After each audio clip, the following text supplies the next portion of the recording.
아멘. 하나님 말씀 사무엘하 24장 1절부터입니다.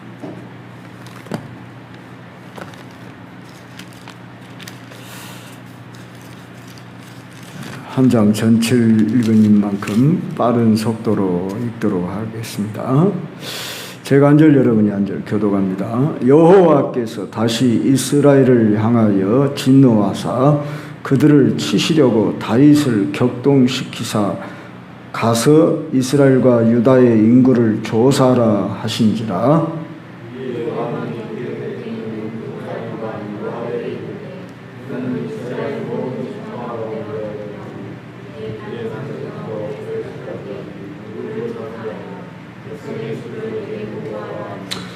요압이 왕께 아뢰되 이 백성이 얼마든지 왕의 하나님 여호와께서 100배나 더하게 하사 내 주 왕의 눈으로 보게 하시기를 원하나이다. 그런데 내 주 왕은 어찌하여 이런 일을 기뻐하시나이까 하되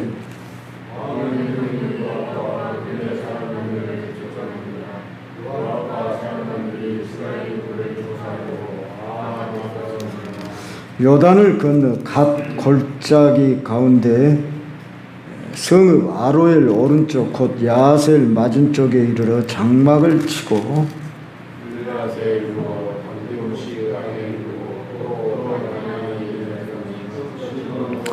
두로 견고한 성에 이르고 히위 사람과 가나안 사람의 모든 성읍에 이르고 유다 남쪽으로 나와 부엘세바에 이르니라.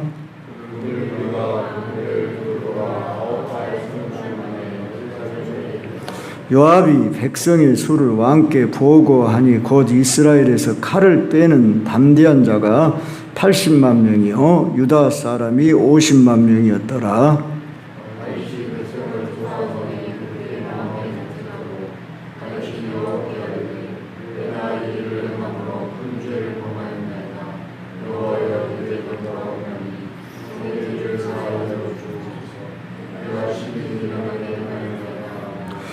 다윗이 아침에 일어날 때에 여호와의 말씀이 다윗의 선견자 된 선지자 가덱에 임하여 이르시되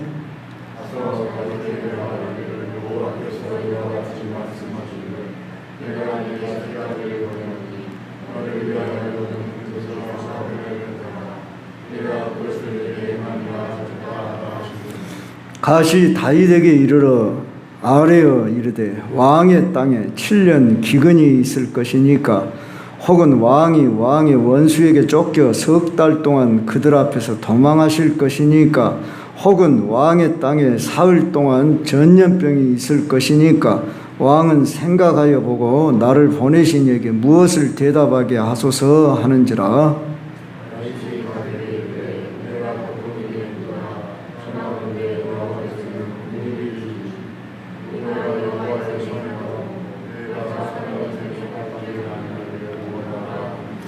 이에 여호와께서 그 아침부터 정하신 때까지 전염병을 이스라엘에게 내리시니 단에서부터 부엘세바까지 백성의 죽은 자가 7만 명이라.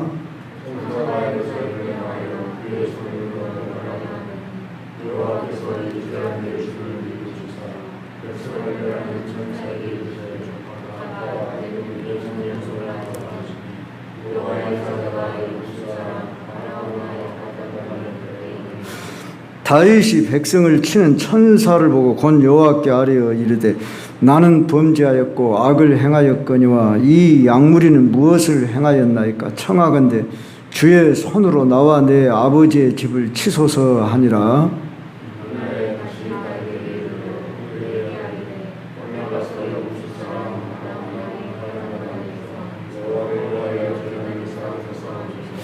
다윗이 여호와께서 명령하신 바 가세의 말대로 올라가니라.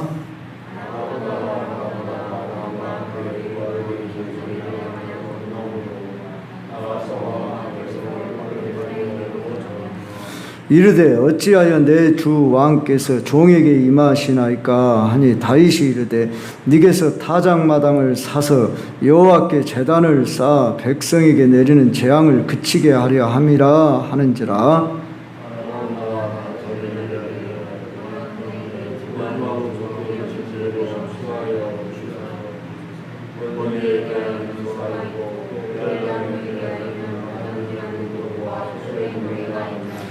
왕이여 아라우나가 이것을 다 왕께 드리나이다 하고 또 왕께 아뢰되 왕의 하나님 여호와께서 왕을 기쁘게 받으시기를 원하나이다.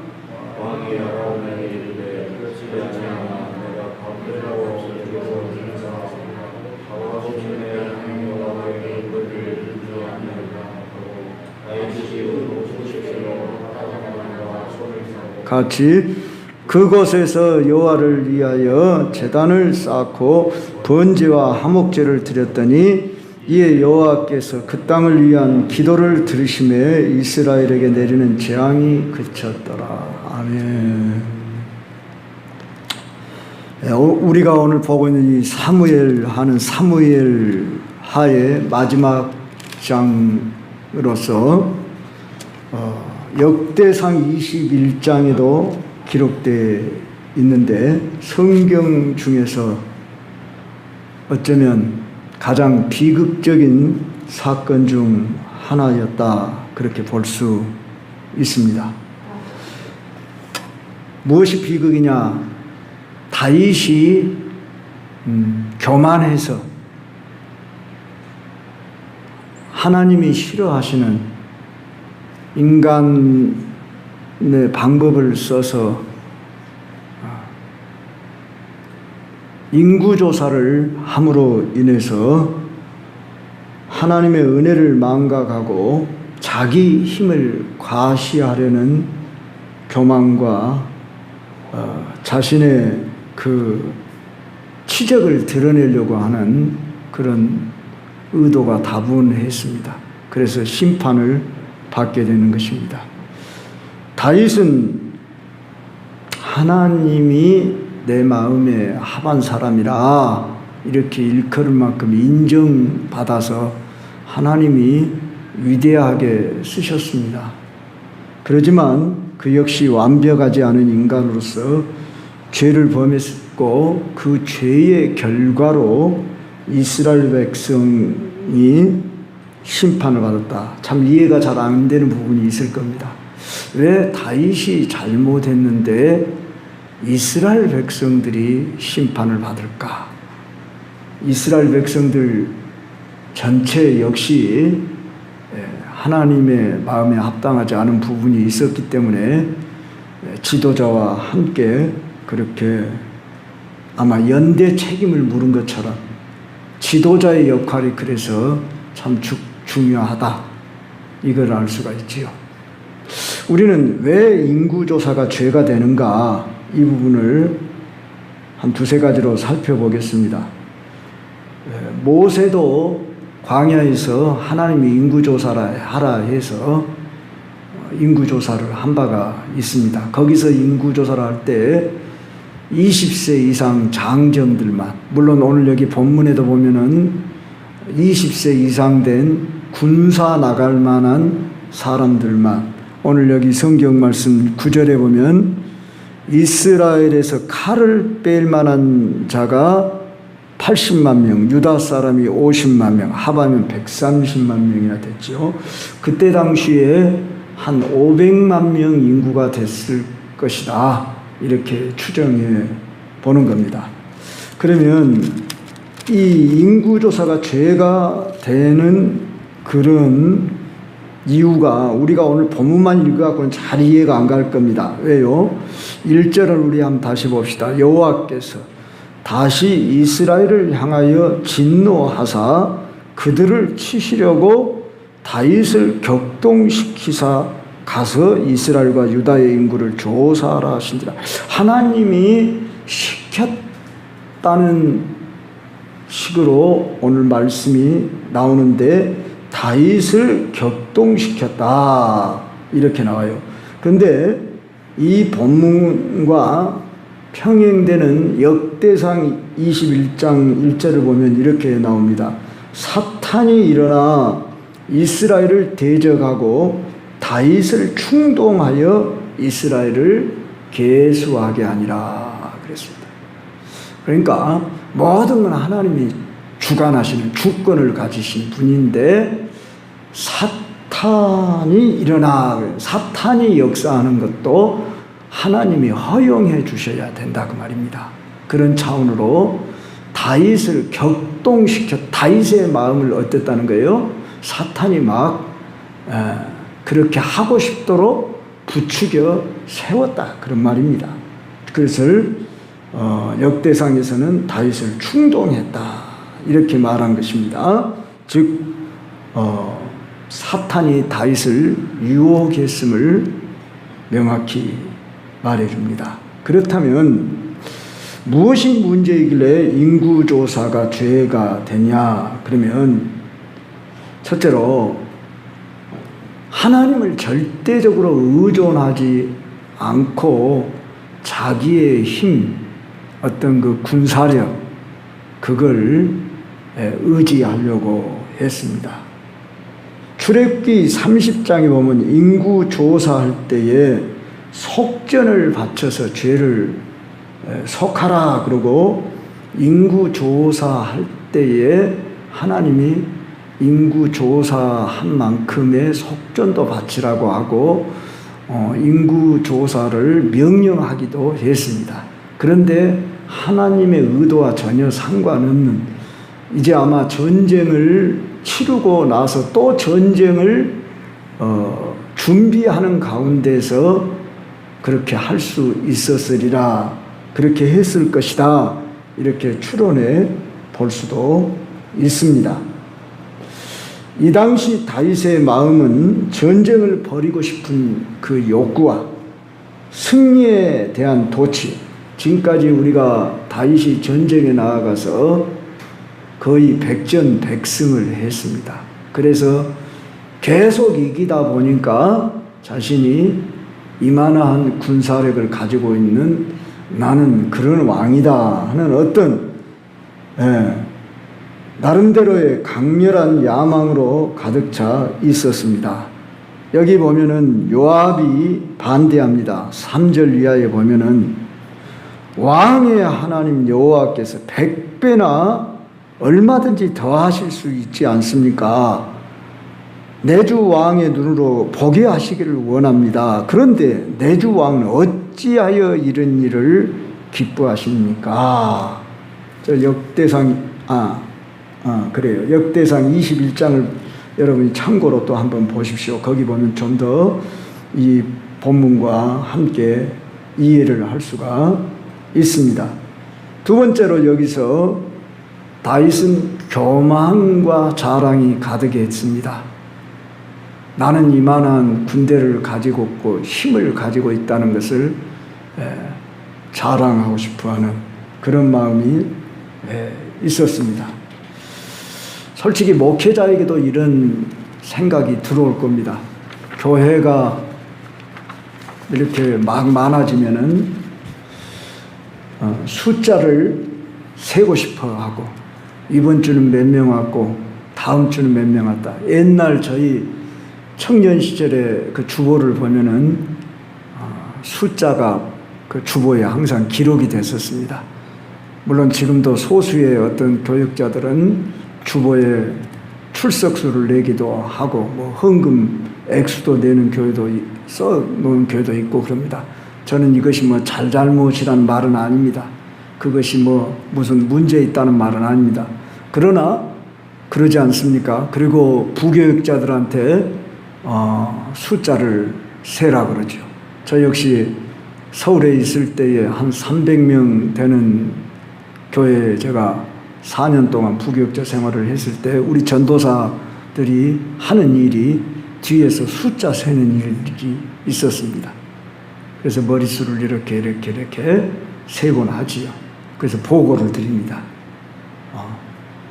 자, 이런 식으로 뭐 지금 다윗이 그 전역을 인구수를 센다는 것이 지금 같은 시대가 아니기 때문에 일일이 말을 타고 방방곡곡을 다녔는데 9달 20일을 걸렸다고 말해요. 거의 10개월에 걸쳐서 단에서 부엘사바까지, 그러면 이스라엘 전역을 가리켜 단에서 부엘세바, 그러면 단은 북쪽이요 부엘세바는 저 남쪽입니다.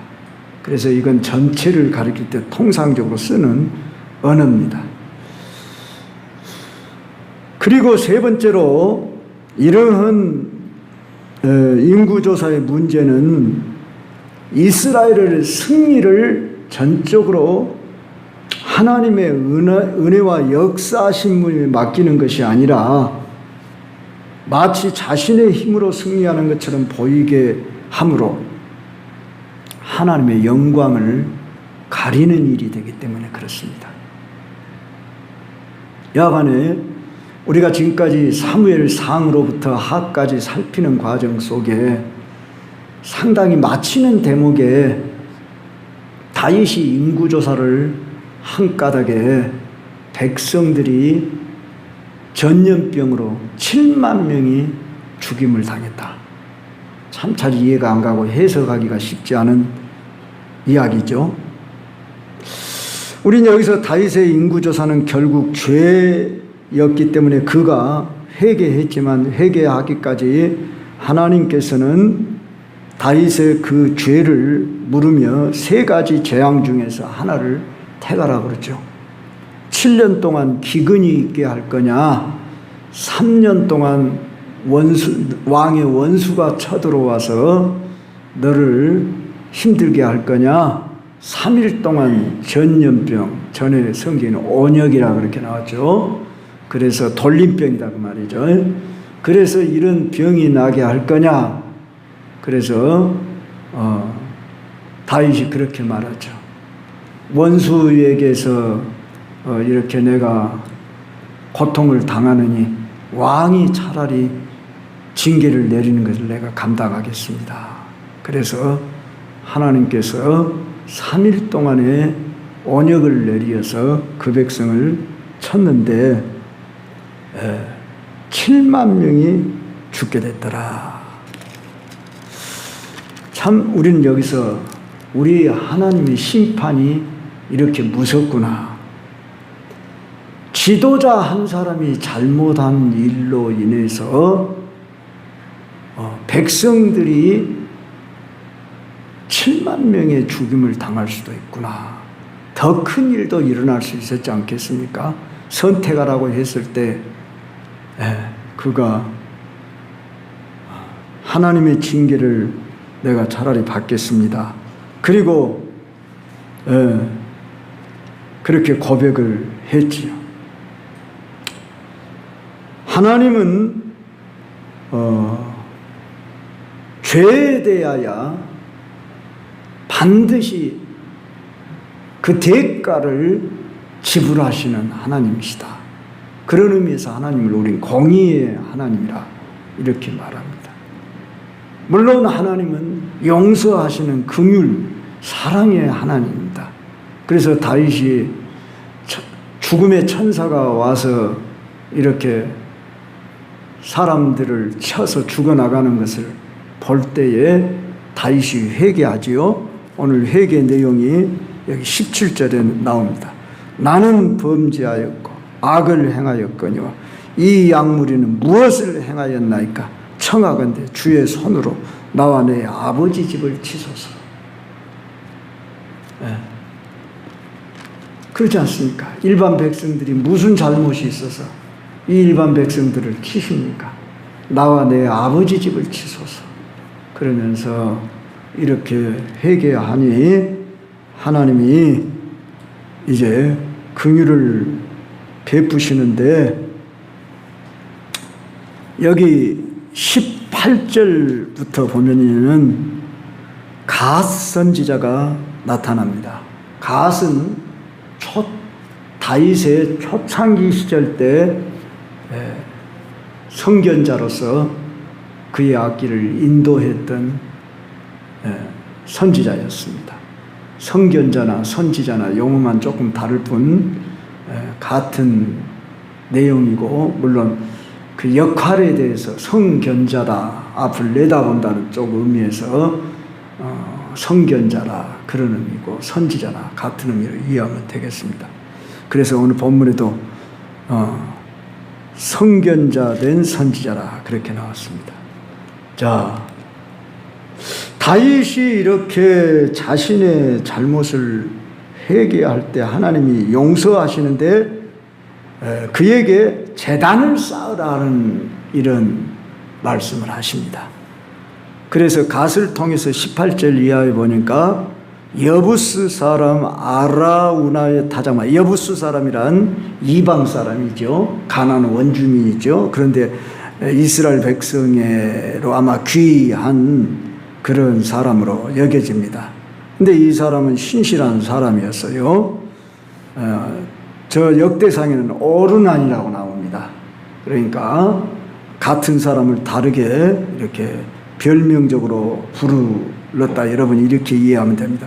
아라우나 또는 오르난. 이 타작마당은 뭐 하는 곳입니까? 곡식을 추수해서 뜨는 그런 장소 아닙니까? 자, 이 장소에서 천사가 그 사람들을 죽이는 그런 모습을 보고 그곳을 다윗이 갓이 그곳으로 가서 거기다 제단을 쌓으라 이렇게 말하죠. 이 장소는 훗날 솔로몬 성전이 지어지는 곳입니다. 이 아라우나 타작마당은 그리고 이 아라우나 타작마당은 아브라함이 이삭을 모리아산에 번제로 드린 것이 바로 이 아라우나 타작마당입니다. 그러니까 유서가 깊고 의미가 있는 곳입니다.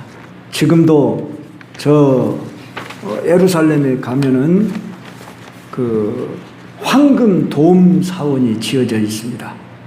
그 무슬림들이 그 지어놓은 곳이죠. 제가 일찍이 그곳을 가봤습니다. 아무것도 없어요. 그냥 겉만 그렇게 번지르하게 해놓고 이 무슬림들이 그러나 이스라엘 사람들이 들어오지 못합니다. 그 장소는. 우린 관광객이어서 들어갔습니다. 사진기 같은 거 일체 찍지 못하게 합니다. 그리고 그걸 들어갈 때는 신발을 벗으라고 합니다. 그래서 이렇게 보고만 하는데 그저 평면 그런 장소로 무슬림 교도 그들도 여호와 그들의 말로는 알라라고 그러죠. 여호와 보이지 않는 하나님을 믿는다는 점에서는 동일하지요. 그들은 이제 예수님을 그리스도로 믿지 않고 그저 위대한 선지자 중에 하나일 뿐이라고 이렇게 알고 있지요. 자, 그래서 뻐젓이 자기들이 그곳에 자기 조상들이 그곳에 아브라함이 여기서 이삭을 번제로 드린 장소라 그래서 신성시하는 그곳입니다. 그런데 바로 그곳을 올라가서 제단을 쌓아라. 무슨 말씀입니까? 예배를 회복함으로 죄를 사해 주실 것을 약속해 주시는 것입니다. 우리는 예배가 뭔가를 알아야 합니다. 그저 주일 낮 같으면 신앙 고백하고 뭐 성시 교독하고 뭐 찬송 부르고 설교 말씀 듣고 축도하면 끝났다 이렇게만 생각하면 안 됩니다. 물론 순서는 그런 우리가 순서로 갖고 있습니다. 순서가 어떠하든지 예배는 하나님 만남의 시간. 그래서 예배를 본다는 말을 옛날 사람들은 줄곧 잘했어요. 예배 보러 간다. 야, 예배를 보러 간다냐? 드리러 간다 해야지. 근데 어떤 의미에서는 보러 간다는 말도 의미가 있다고 제가 여러 번 말씀드렸어요. 하나님을 우리는 육으로 뵙는 것이 아니라 영으로 뵙는 시간, 만나는 시간. 예배는 하나님과 교제하는 시간.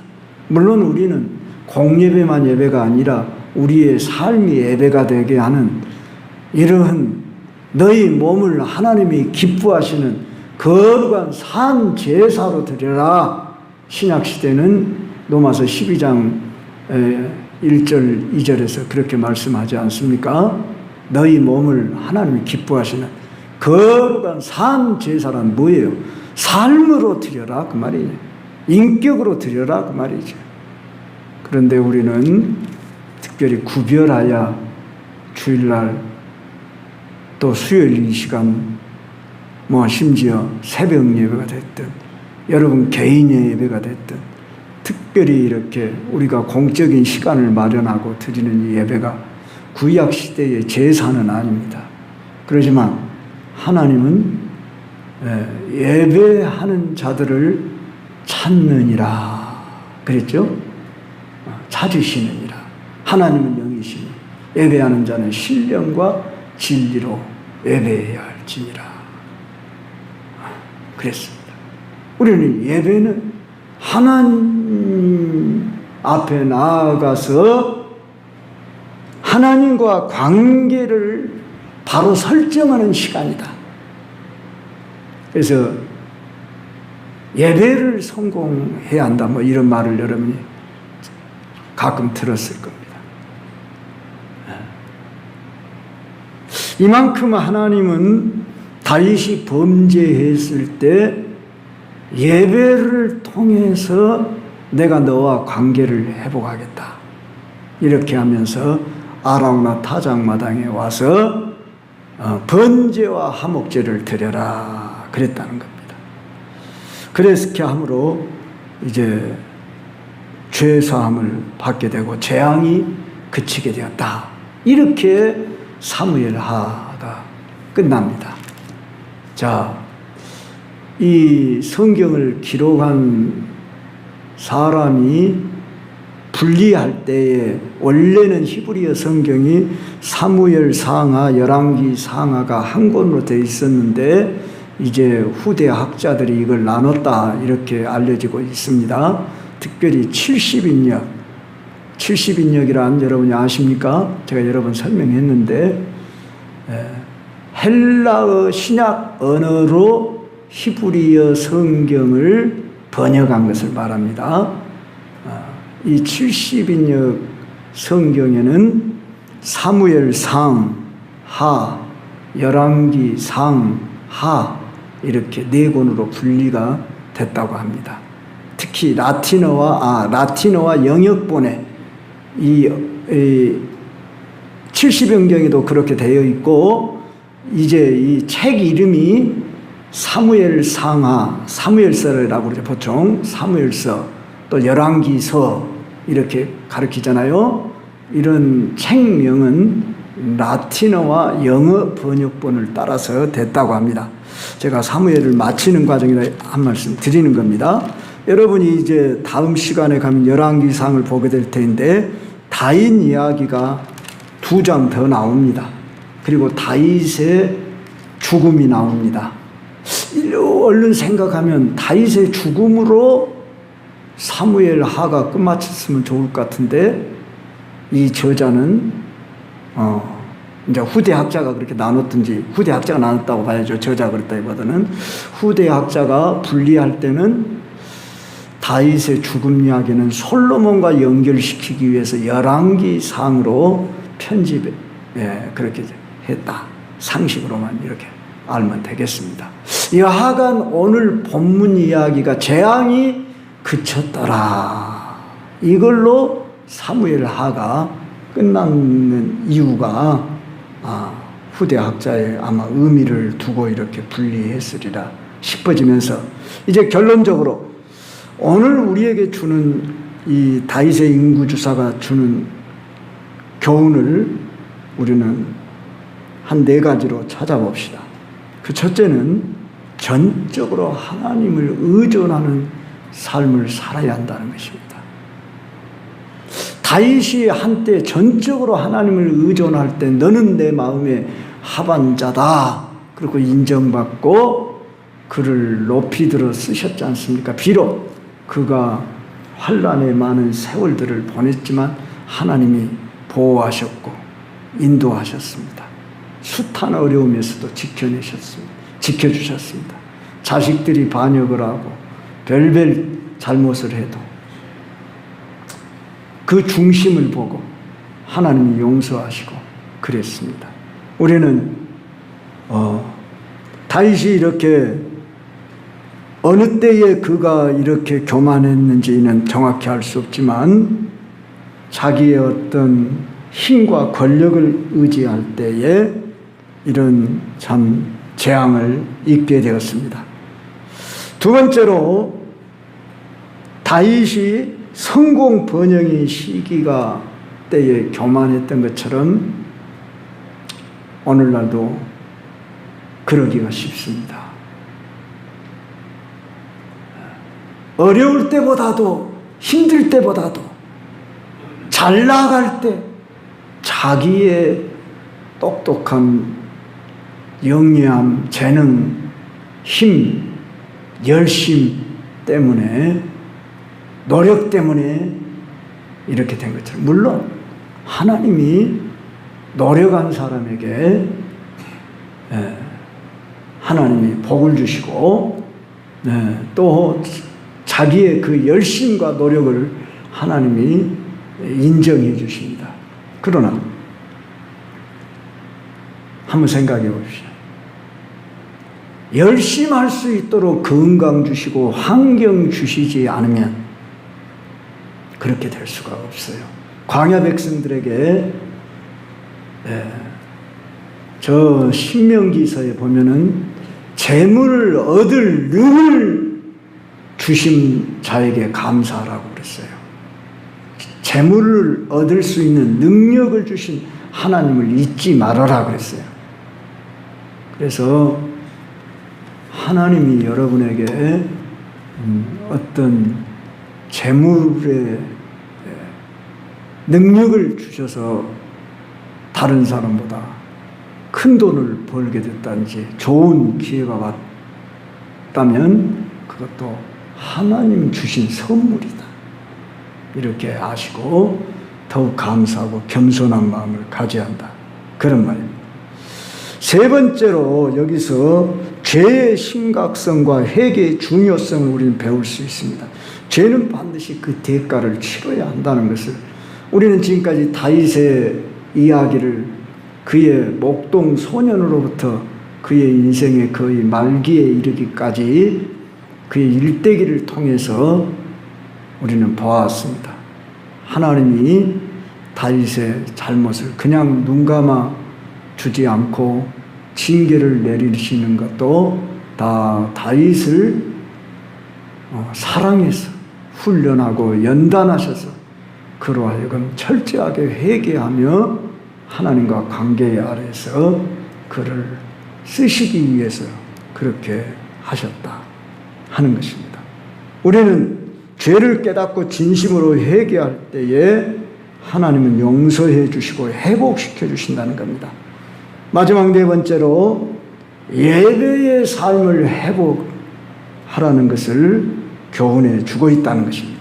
다윗을 그냥 회개했다고 용서해 준 것이 아니라 너는 저 아라우나 타작마당으로 올라가서 번제와 화목제를 드리라 할 때에 다윗이 아라우나의 타작마당과 소를 값을 주고 삽니다. 왕이니까 아라우나는 큰 부자요. 그래서 내가 왕에게 모든 필요를 다 드리리다.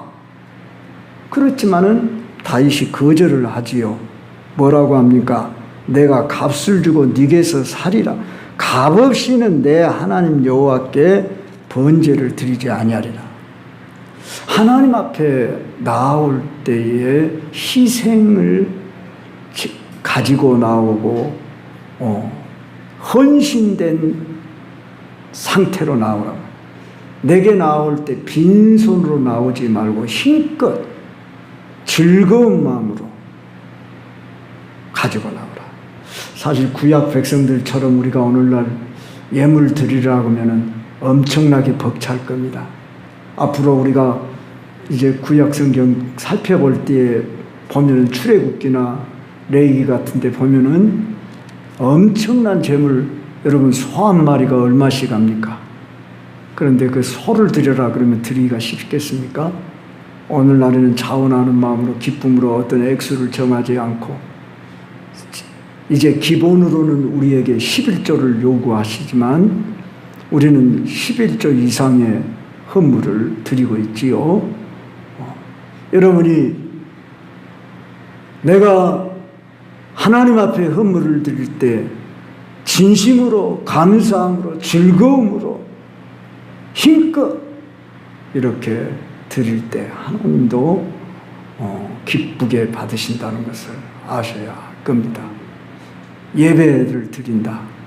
우린 제사의 정신을 가지고 예물을 드리며 마음으로만 드린 게 아니라 몸으로만 드린 게 아니라 실제적으로 구체적으로 우리가 예물을 드리며 힘껏 자, 왕이 무엇이 신하의 것이니까 준다고 그러면 그냥 받을 수도 있겠지만 자신이 반드시 값을 지불하는데 여기는 은 50세겔 얼마나 되는지 모르겠지만은 은 50세겔이 저기 역대상 21장 25절에 보면 금 600세겔에 구입했다고 말합니다.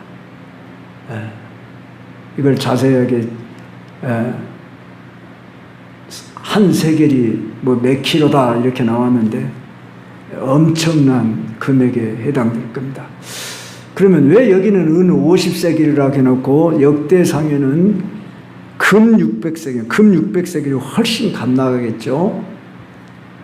처음에 타작마당과 소만 사는데 아마 은 50세겔을 드렸는데 그곳을 성전 부지로 마련을 했기 때문에 이제 금 600세겔에 구입을 했다.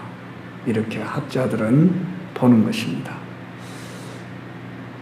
일찍이 아브라함도 그 가나안 땅에 들어가서 자기와 후손들의 묘지를 살 때 그 지역에 있는 부족 왕이 그냥 땅을 준다고 할 때 아니다고, 내가 값을 주고 사야 한다고, 그리고 값을 지불해서 자기의 소유로 분명히 했던 것처럼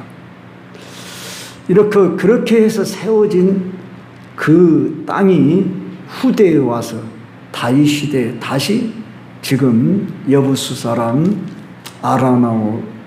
아라우나입니까? 그에게서 값을 지불하고 샀다. 하나님 앞에 제사를 드리고 예배를 한다고 할 때에 우리의 시간을 드리고 물질을 드리고 몸을 드리며 힘껏 드리는 걸 하나님이 원하신다는 걸 우리는 여기서 알며, 결론적으로 다시 한번 우리는 우리 인간의 연약함과 하나님의 주권을 동시에 보여주는 사건이 이 다윗의 인구 조사였습니다.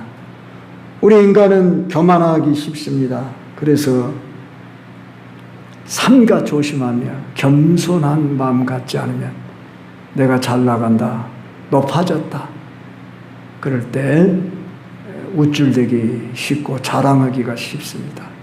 그럴 때도 우리는 다윗도 실수했는데 그러면서 우리가 거울을 삼고 우리가 실수하지 않고 범죄하는 자리에 빠지지 않도록, 교만은 멸망의 선봉이요 그랬지 않습니까?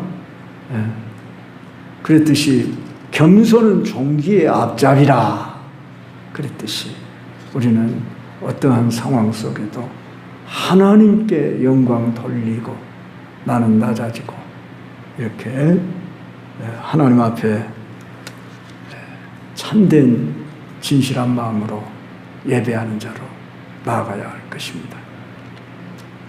오늘 또 이 수요일 밤 예배 나온 것이 여러분이 복입니다. 다른 사람은 안 나오는데 나는 왜 이렇게 수요일 밤까지 나와야 하냐, 이렇게 생각지 마시고 이 수요일 밤에까지 나올 수 있는 것이 얼마나 큰 복이냐, 큰 은혜냐, 우리가 이렇게 생각을 바꿔서 생각해야 합니다. 나올 수 있도록 하나님이 건강을 주시고 기회를 주셨으니 얼마나 감사하냐. 모든 시간이 우리는 하나님과 관계 아래에서 삶이 예배가 되게 하는 이런 자세로 살아간다면 하나님과 동행하는 에녹과 같은, 에녹은 300년 동안 하나님과 동행하더니 죽음을 보지 아니하고 하늘로 옮기워지지 않습니까? 오늘 또 이 다윗의 교만함이 죄 없는 이스라엘 백성들이 7만 명이나 죽임을 당하는 이 비극적인 사건을 통해 우리는 하나님의 뜻을 다 이해할 수 없어요. 우리가 판단하고 저울질하고 하는데 왜 하나님은 그런 하나님이십니까? 이상하잖아요. 그건 하나님의 주권이라는 거예요. 그래서 여러분이 성경을 이해할 때 내 생각 이성으로 판단해가고 내 생각에 맞게 해석하고 그것을 적용을 하면 안 된다는 거예요. 이거 어떻게 풀어야 해석이 되죠? 다윗이 잘못했으면 다윗 한 사람만 혼내주면 되지. 왜 죄 없는 이스라엘 백성이 7만 명이나 7만 명이라고 했죠? 7만 명이 죽임을 당해야 해요. 이게 하나님의 주권이에요.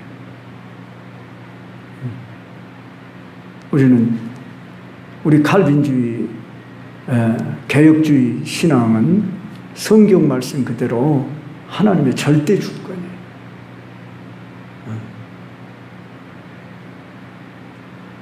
노아 시대에 왜 하나님 노아 식구만 8명 구원하고 왜 모두 다 물로 심판했습니까? 하나님 주권이에요. 그거예요. 우리는 노아 식구 설령 8명 구원 안 한다고 해서 할 말이 없어요. 모든 사람이 죄를 범하였으며 하나님의 영광에 이르지 못하더니 죄의 싹은 사망이요. 사람이 한 번 죽는 것은 정하신 것이요. 그 후에는 심판이 있으리. 하나님이 이 세상 다 불로 멸망을 하든 물로 멸망을 하든 죄인된 인간들은 할 말이 없다고 말입니다. 그런데 하나님이 사랑하시고 그 중에 몇을 선택하셔서 부르셔서 이스라엘의 민족을 형성하며 그들을 통하여 메시아를 보낼 걸 약속하시고 때가 참에 여인의 후손 가운데 아들이 오게 하셔서 이 인류 역사를 구원하시니 은혜입니다. 그래서 요한복음 1장에서 은혜 위에 은혜로라 그렇게 말씀한 거예요. 그래서 우리의 구원은 오직 하나님의 은혜예요. 나의 열심, 나의 어떤 선택이기 전에 하나님의 주권이에요. 그리고 또 하나님이 우리 인간을 책임적인 존재로 만드시고 책임을 또 물으셔요. 이만큼 참 우리는 하나님을 우리가 다 측량할 수 없어요. 단지 우리는 은혜 아래에서 겸손히 하나님을 섬기는 것입니다. 그분의 뜻대로 순종하며 공경하며 의지하는 것입니다. 오늘도 우리가 호흡하며 살아간다는 이 사실 앞에 감사하고 호흡이 있는 자마다 여호와를 찬양하라 그랬듯이 여러분이나 저가 항상 주를 찬송하고 기도하고 그분을 높이고 섬김이 우리 인생의 본분인 줄 아십시다.